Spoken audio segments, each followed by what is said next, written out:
Well, welcome, Bethany. It is so wonderful to have you here. Such an honor. Thank you for spending time with us tonight. I'm honored to be here. Thank you. Well, I just got to start out by saying that clip that we all just saw, my favorite part of it is when that television reporter is interviewing you and he asks you, you're a young teen, it's right after the shark attack, and he asks you, do you think you'll surf again? And you just looked him dead in the eye and said, think, I know. I mean, you could just see the fire in your spirit coming out of your eyes. That was an awesome moment. Yes, I really think God designed me the way I am to face some of the trials that I faced in my life, but I love that moment when little Bethany is like, I think I know. And I'm so glad that I was willing to try and put myself out there and surf again. And fast forward now, I'm passing on my love for surfing to my children, so it's awesome. Well, I also noticed that you said in that clip that you lost over 60% of your blood. And I mean, that really is just a miracle that you survived. But praise God, you are here with us. You are a living testimony that God can take any circumstance, even our worst, and just, use it for our good and His glory. But we know at the same time, that recovery doesn't happen overnight. And, that's a lot for a 13-year-old girl just to wake up and, you've lost an arm. So will you speak to us about what some of your lowest points were in walking through that and how Jesus, how you experienced Jesus in a real way through that suffering?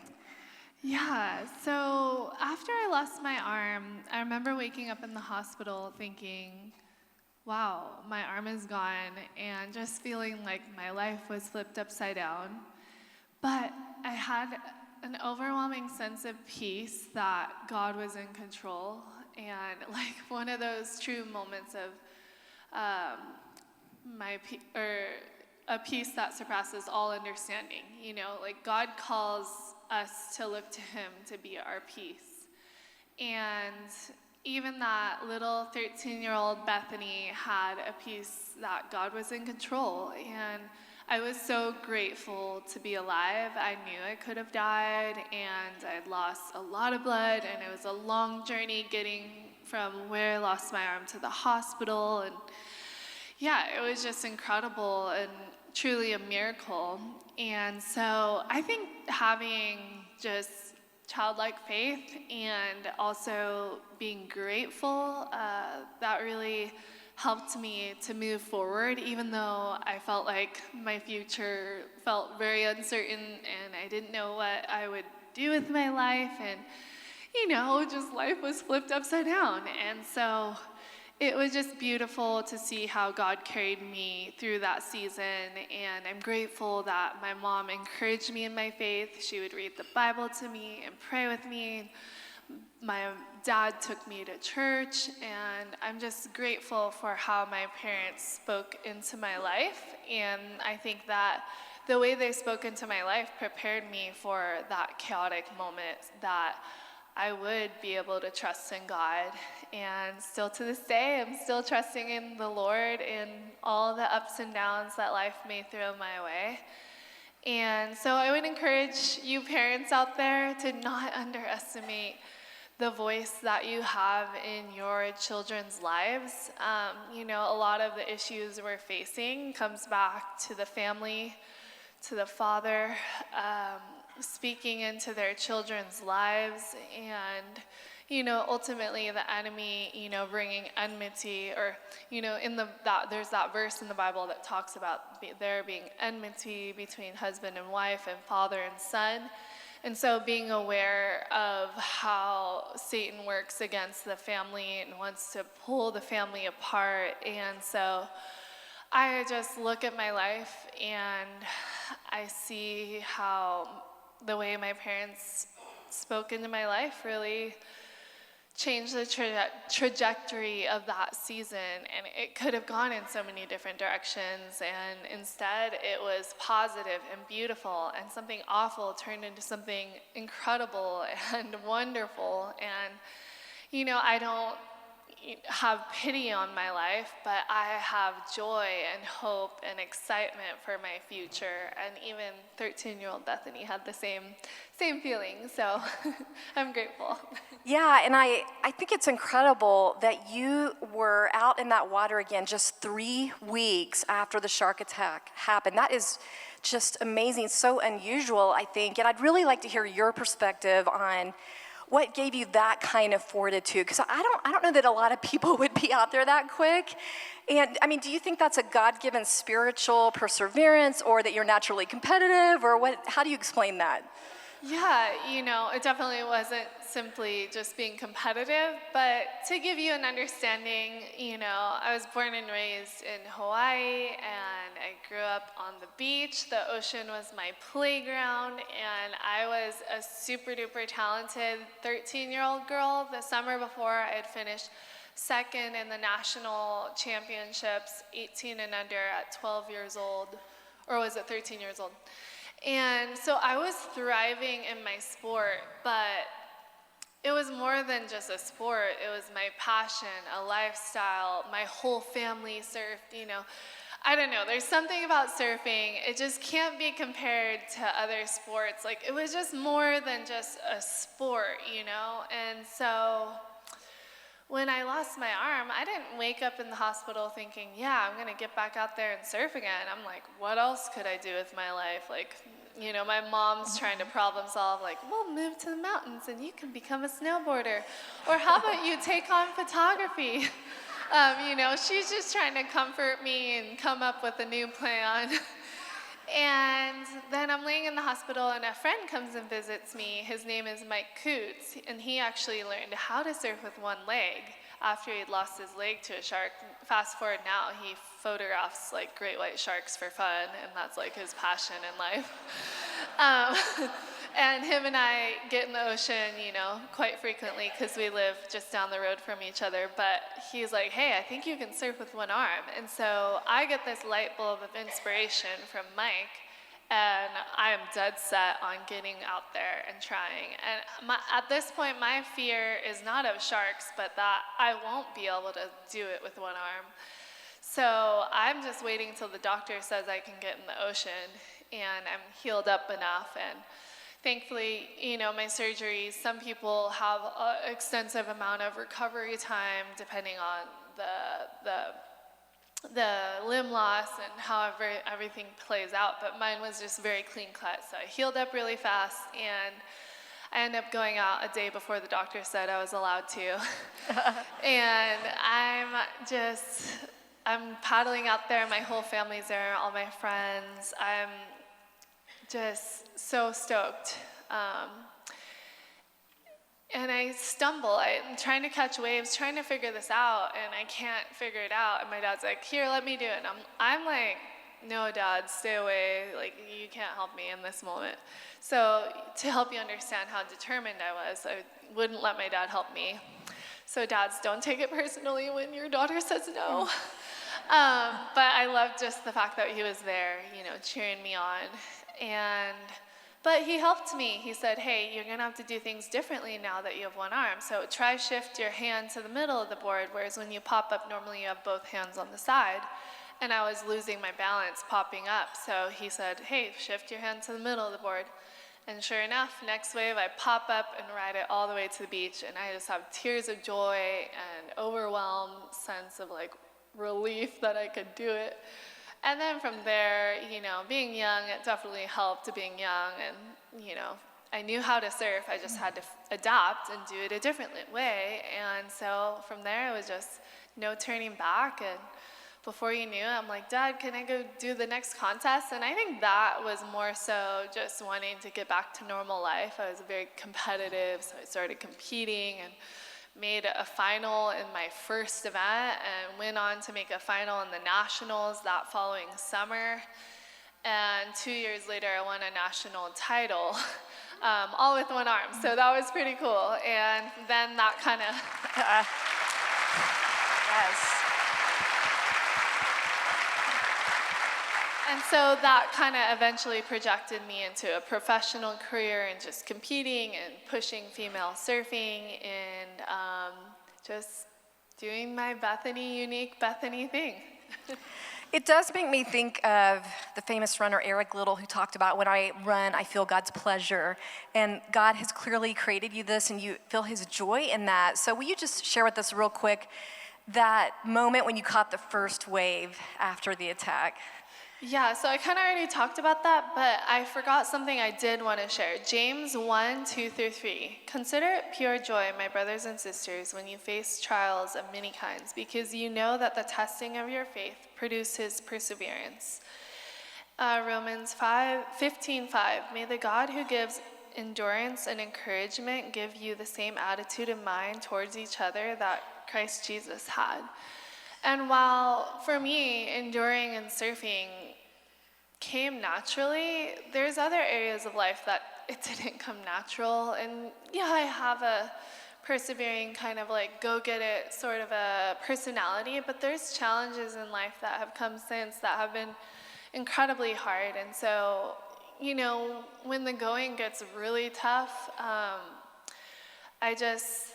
I'm grateful for my faith. I'm grateful that I have God's word to go to, and that I have the God of all power, all strength, all overcoming, and all knowing on my side, and he can help me to endure. So if anyone here tonight is going through a season of trial and challenge, just look to God. He is the author and finisher of our faith. He is the one that is here to help us through our trials and our hardships. And so, I think of I look at the young Bethany, and she endured so well, and she pushed through those pain points, and I feel like that young version of me helps me today.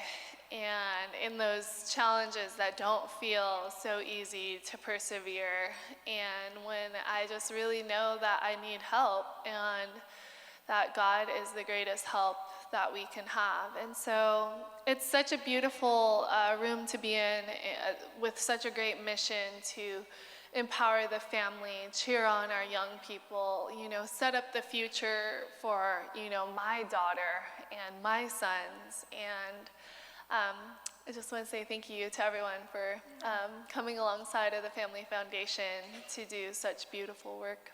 Yeah. Well, it's just so clear that you have this deep faith, obviously, that infuses everything you do, just from the little things day in and day out. Also, including the bigger things, like this huge movie about your life, Soul Surfer, that reaches millions and millions of people. And I really just loved how you were able to have a say into that movie. I didn't realize you were able to really have that much say, but I read what the director said, that Bethany was about getting two things right: Jesus and surfing. The surfing had to be legit, right? Tell us how you spoke into that. Yeah, so we knew making this film was going to be really rough, because we threw out the first 3 scripts they gave us. And after sitting on the couch with these script writers thinking, how could you not get it wrong?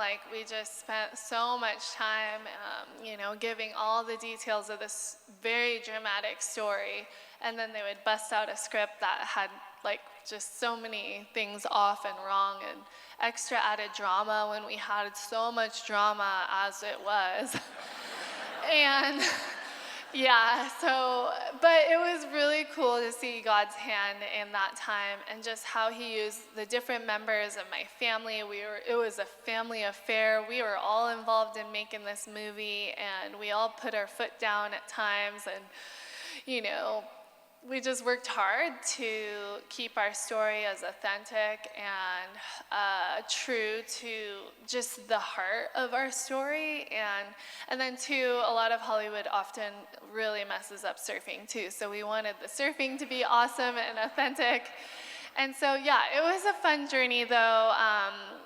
I got to do some of my own stunt surfing. We worked on the script as a family. One of my brothers was a camera assistant. My other brother and sister-in-law were executive producers. And in the end, we were really happy with how the film turned out and felt honored to share it. And a funny little side story is my family and I were in Indonesia 2 weeks ago on a vacation surf trip.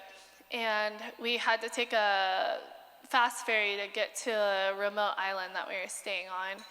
And the only people on this boat are a few Indonesians and then a bunch of surfers. So we get on the boat though, and we're in the middle of nowhere. And I'm kind of concerned because they have some weird movies playing on the boat. And so I'm going up to I'm the assertive mom going up to like say, hey, can we change the movie? Because like I have little children here.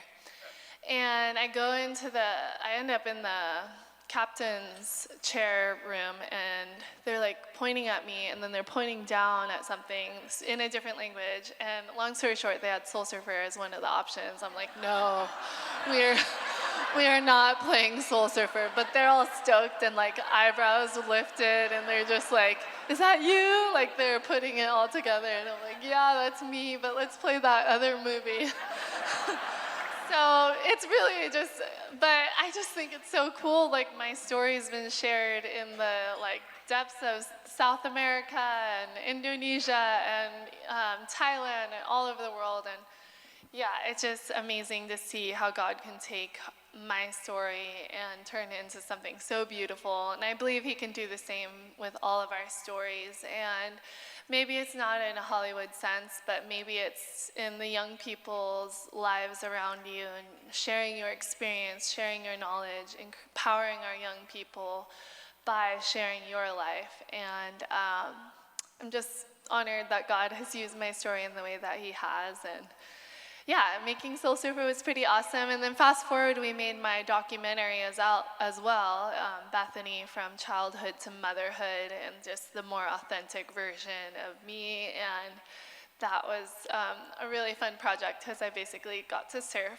my tail off and push female surfing and just push myself and accomplish some of my goals. So.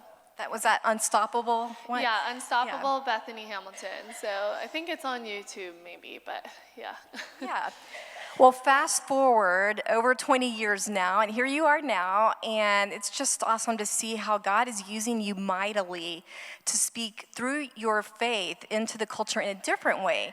And you have spoken into this controversy with this whole thing with males competing in female sports. And I guess this came to your attention because the World Surf League started going down this track. Tell us how that got on your radar.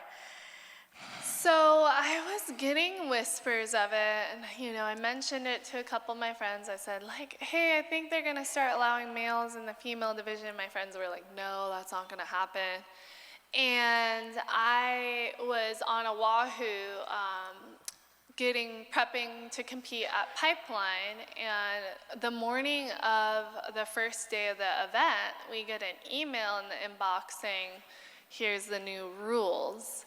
And it was allowing males to compete in the female division. And I ended up texting a few of my friends and said, did you check your emails today? Because it's not looking pretty. And at this point, I hadn't really talked out via social media or publicly against males and female sports, though I was very against it. And it basically, like, I woke up to that email box and I was like, now's my time to shine.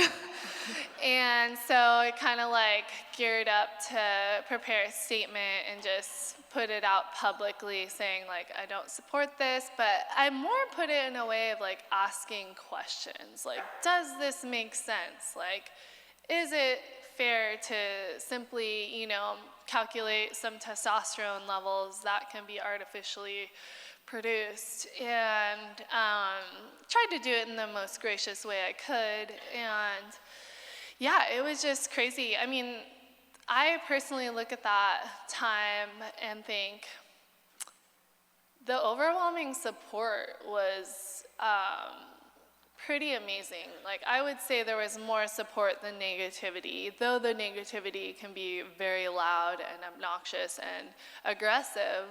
But people were coming out of the woodworks, like, thanking me for speaking up. And yeah, I just, I wanted to stand up for the next generation of female surfers and cheer them on to have fair game. And so, Yeah, currently everything is remaining the same. Nothing has changed. And my hunch is that the World Surf League is just following the Olympic bylaws or standards. And yeah, it was it wasn't fun, but even a few of you are like, thank you for sacrificing. But it really doesn't feel like a sacrifice to me. While I did have a conversation going on with Ford at the time, in my mind now, I'm like, well, I don't really want to promote someone like Ford if they're not supporting females to compete against females, they're pushing out other agendas. And so it kind of became this time to draw the line in the sand of like not promoting companies that support this. A lot of these companies have leaders who haven't even really thought much about this subject. I think of some of the conversations I've had. They're literally sent to a class, told what to think and do, and then they go and do it. These aren't people that care about the younger generation. They're just being told what to do. And I'm talking, is this making sense? I'm like, yeah. Anyway, I had a conversation with a CEO, and she told me that's what she did. She went to a class, got told what to say and do, and now she's doing that. And she's not even having any sort of pushback. And I'm like, well, is that what's best for females in sport? Anyway. Yeah, that makes total sense. We've been seeing this kind of politically correctness seeping into the corporations, and now it's getting into the sports world. But I'd love for you to talk to us about the fairness issue, because you have a really up-close view of this. I mean, people need to understand that you've competed in the World Surf League for 15 years, top-ranked surfer, and at one point you beat out a 6-year world champion. So I think you know what this could do to sports if this trend continues. And also, with having your first little girl, I'd like to hear how that's impacting your thinking on this. Yeah, I was pregnant when I was first speaking out, specifically in the surfing industry, and I didn't know if I was having a boy or girl, but I was like, man, if I'm having a daughter, then I'm going all out. And so then, little did I know, little Leia is coming along, and so she seems pretty athletic at her age. I'm like, whoa, she's got some athletic genes going here, so we'll see where she goes with those. But yeah, I mean, I kind of forget your question. I mean, it's more, well, let's put it this way. It's more than just a hormone because they were saying, totally.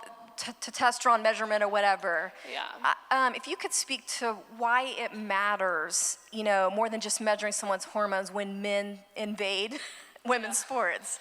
I think everyone here can agree. You just look at the other sports and what's starting to happen and how destructive it is towards female sports. It's obvious. And with surfing, the strength difference, the bone structure, it's very apparent. And while there's some super incredibly talented 16, 17, 18-year-olds right now that are arguably pushing even against males, there's just such a big difference in the strength and the structure. And even I think of big wave surfing, for example, the paddling strength is vastly different. And being in a fairly male-dominated sport, when I'm out there surfing, it's obvious. And so I don't really feel like I need to argue for it because it is so obvious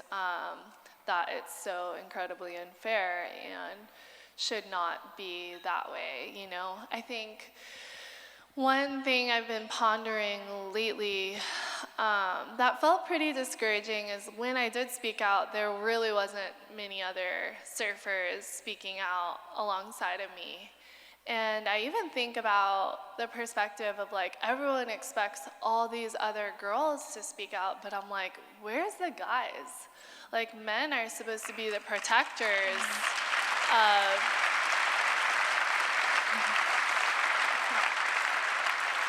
men are supposed to be the protectors of the woman, and we didn't even have any males speaking out on our behalf, maybe a couple chirps here and there, but the World Surf League had all the athletes sign no disparaging agreement at the beginning of the year. So a lot of the athletes were going to have to basically give up their career. They would get fined. They'd be removed from the World Surf League. And so a lot of the athletes went silent, though they might have DM'd me or texted me saying thank you. But there was an incredible amount of athletes and world-class elite level surfers that didn't say a thing. None of the former world champs who have nothing to lose except for maybe like their, emotions being pulled at. None of them are speaking out. It's crazy to me. And I did a Brave Books event with Riley, and hearing her talk, she said, it felt so lonely. And I felt that deeply when I heard her say that. I was like, yeah, that's about right. It was pretty lonely. And so I think empowering our young people to be brave is also really important, and to stand for truth.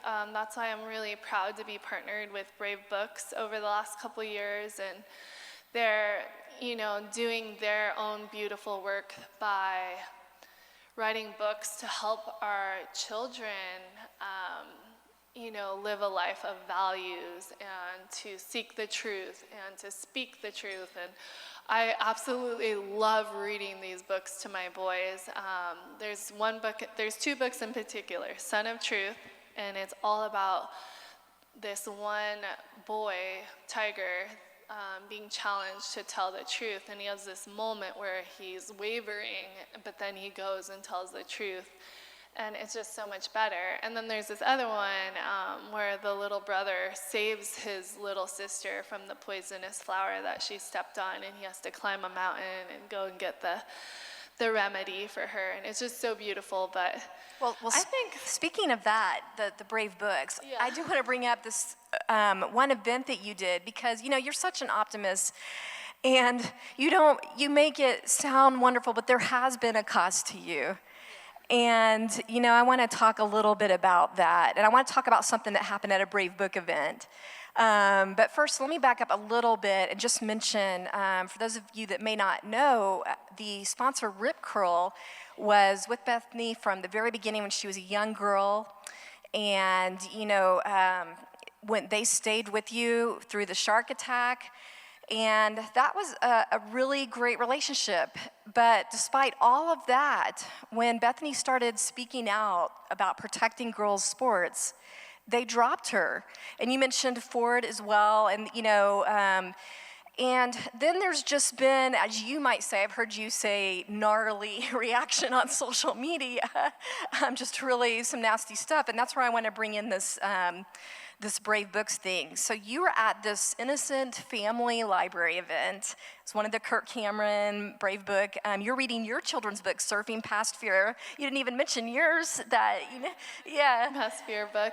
So I wrote a book with them, and my version is Surfing Past Fear, so encouraging our children to overcome their fears. And but yeah, Riley and I did a Brave Books library reading, and anyway. Yeah, so there was a protester there. There were protesters there that showed up, but one was especially outrageous, and I think we're going to show a photo of that. But this protester had a trans flag wrapped around them and carrying a stuffed shark. What in the world is going through your mind when these protesters do this kind of crazy thing? Yeah, I mean, honestly, I actually don't take offense at all, and if anything, I have compassion on that individual, because I'm like, for them to be like that, they're coming from a dark place, and to go as far as repainting awful pictures, I just kind of have a heart for them and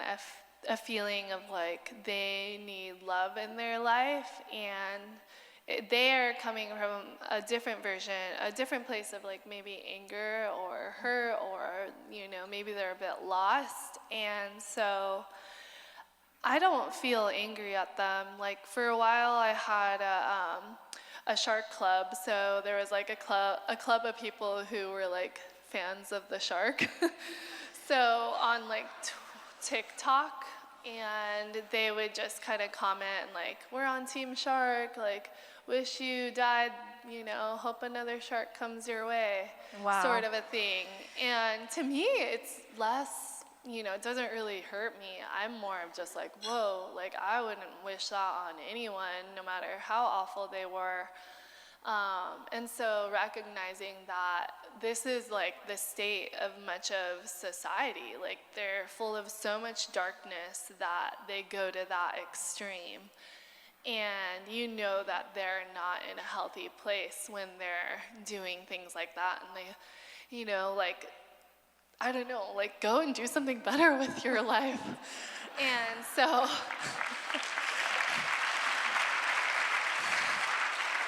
Well, if there was one silver lining in all these crazy, social media attacks, I'm going to go back to Rip Curl for a minute. It's what happened with that.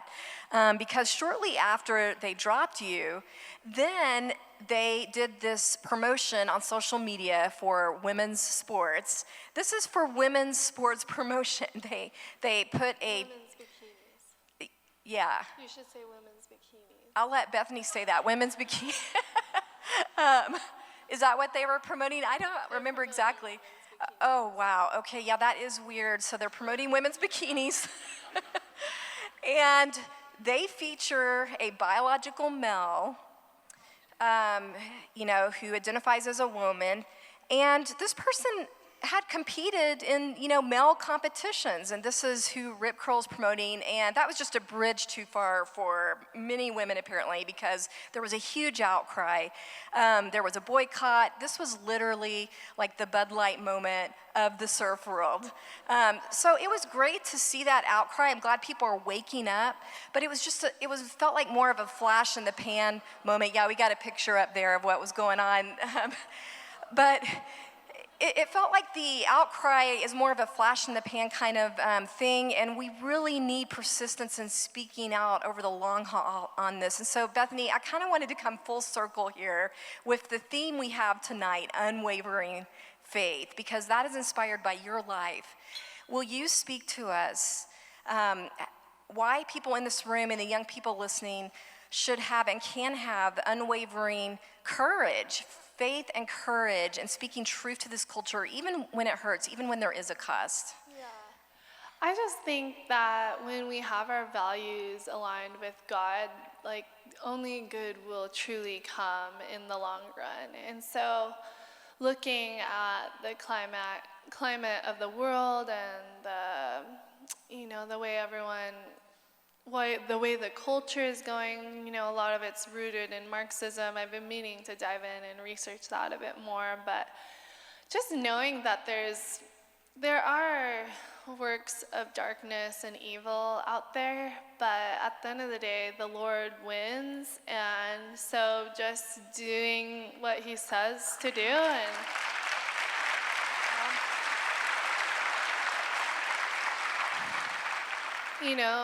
proclaiming truth on every level and fighting for what is right, starting in your own home with your spouse and your children, and then in your workplace, and then culturally in the government, and in any way that we can or feel called and led to, wherever your place is to be at work.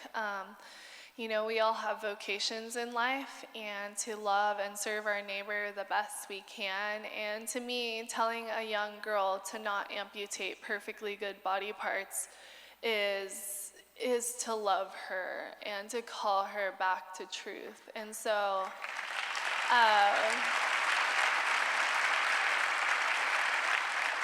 it's just pretty crazy that, this is even a conversation, but that God is there and He is with us and He will never leave us nor forsake us. And sometimes we have to do scary or junk things, and sometimes there's weirdos that do weird things back towards you, but it's going to be okay at the end of the day. And I've gotten pretty good at like just not looking. Sometimes my husband will look, but I've just gotten good at not looking when, that sort of thing goes, because I want my mental energy to go towards my children and bringing good to the world and being an encouragement and light. And so it's an honor to do what I do, and I definitely don't regret at all, speaking out, and plan to continue that. My husband and I are working towards launching our podcast, so with social media, I feel like it's just such a little snippet, and I think with the podcast it'll be really fun because you can have more of a conversation that,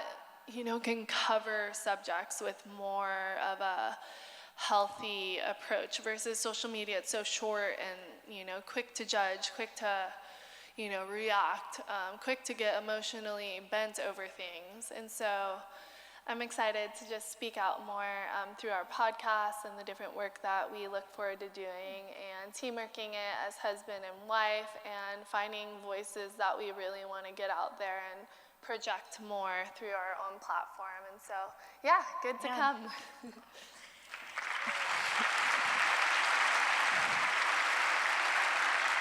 Well, I think it would be great tonight to wrap up with an encouragement for our young people, because we have a room full of young people watching right now, and you're able to go back there and take some question and answers earlier this evening.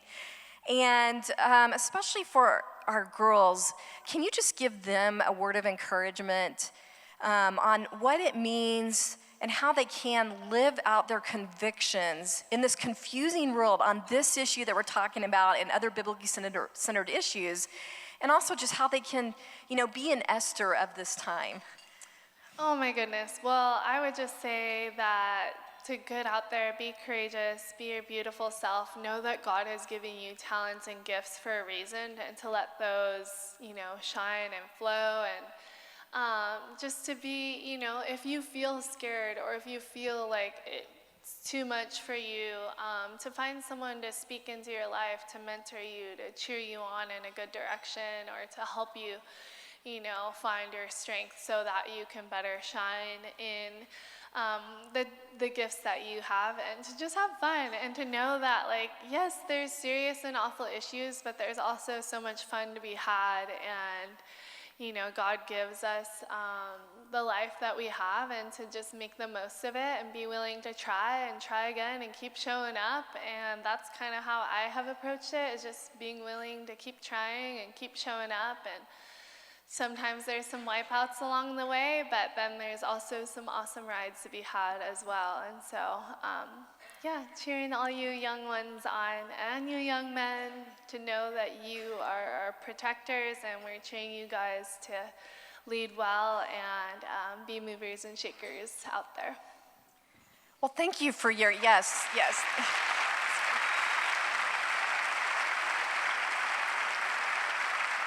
Bethany, thank you for just being steadfast in your faith, having that unwavering faith. You are a hero to so many people in this room, including myself. So God bless you.